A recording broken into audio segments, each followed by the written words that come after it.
Aujourd'hui, tu vas apprendre à comparer et ranger des nombres décimaux. Voici deux nombres décimaux. Pour trouver lequel est le plus grand et lequel est le plus petit, il faut comparer en premier la partie entière.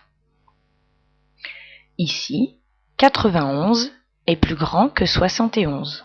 Donc, 91,87 est plus grand que 71,24. Quand la partie entière est la même, il faut alors comparer les parties décimales en commençant par les dixièmes.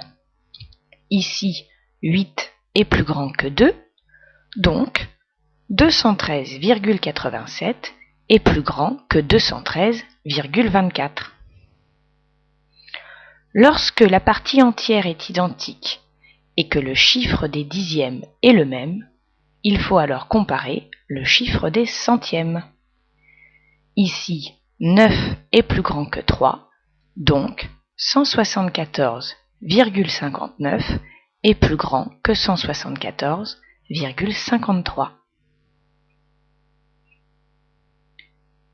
Mais comment ranger des nombres décimaux?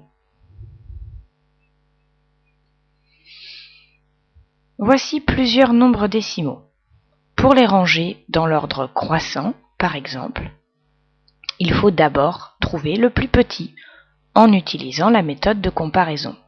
Le plus petit, c'est donc celui qui a la partie entière la plus petite, 14,83. Une fois qu'on a trouvé le plus petit, on range tous les autres dans l'ordre croissant en trouvant le plus petit à chaque fois. Ici, la partie entière est la même, donc on a comparé les dixièmes. Là encore, la partie entière est la même, les dixièmes et les centièmes aussi, il a donc fallu aller jusqu'au millième pour pouvoir les comparer. Et enfin, 154,77, on a dû comparer les centièmes, puisque 7 est plus grand que 5. À demain, en classe.